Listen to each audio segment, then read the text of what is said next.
Hi everyone, welcome to this video, and today I'm going to talk about the role of a CISO in a modern organization. And I want to make this a three-part because I have a number of things to talk about. So I'll make it a three-part video.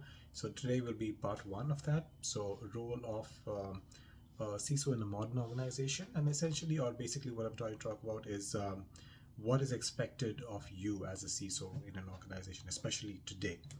So I'm going to talk about five things today. So first and foremost thing, because you're the chief officer, what is required and expected of you is to have a strategic leadership.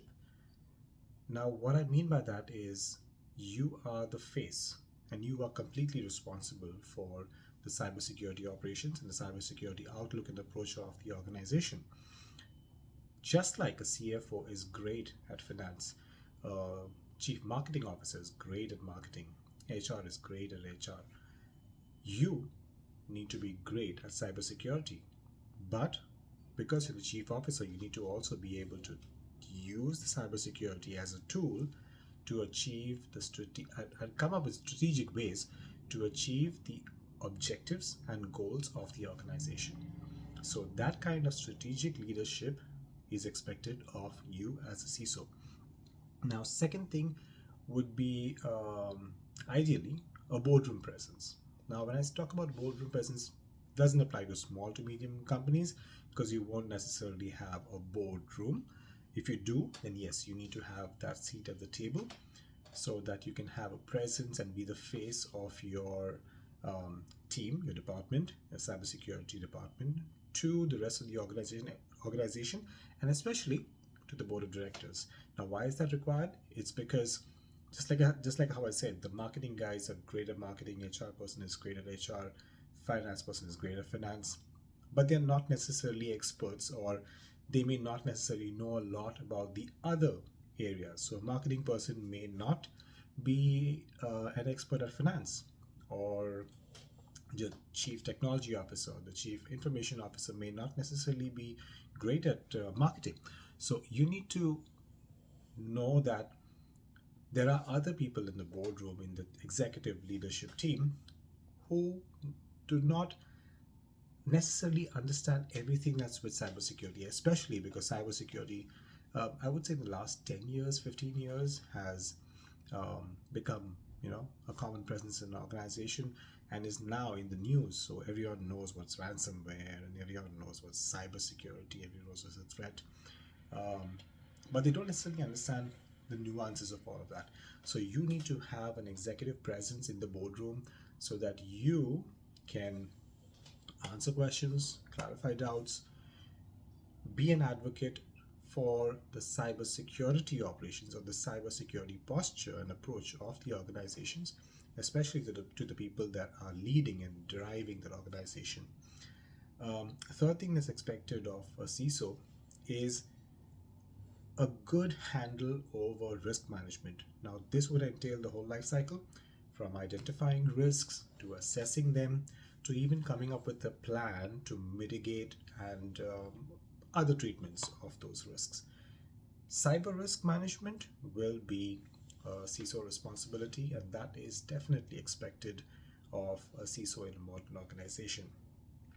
The fourth thing, uh, it's a little difficult because that is a topic of debate because there's always clash between um, cybersecurity and IT because they came up at different times and they have sort of been competing with each other in terms of who should report to who and who should um, be the boss of who, for the lack of a better word.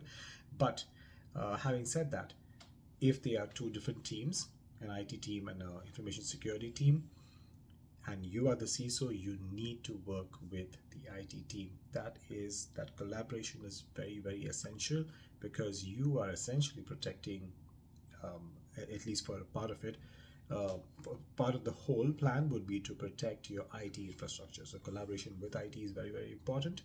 And when you have things to fix, especially when it comes to vulnerability management, patching, updating, etc., etc., endpoint management, you need their support. You need them.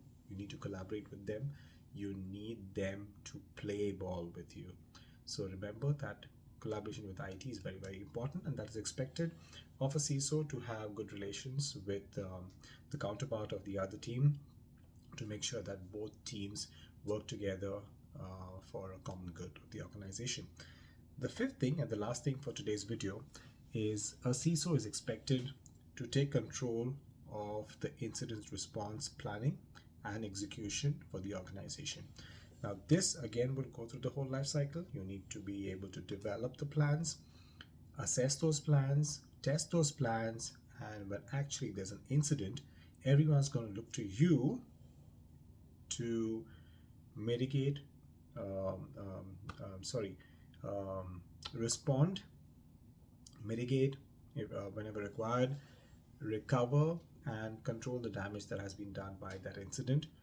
And that is, I would say, a very, very important thing for a CISO to know, because whatever you do in the organization, no matter you do 9900 things, but there can be just that one breach, one major breach, which can be a resume generating event.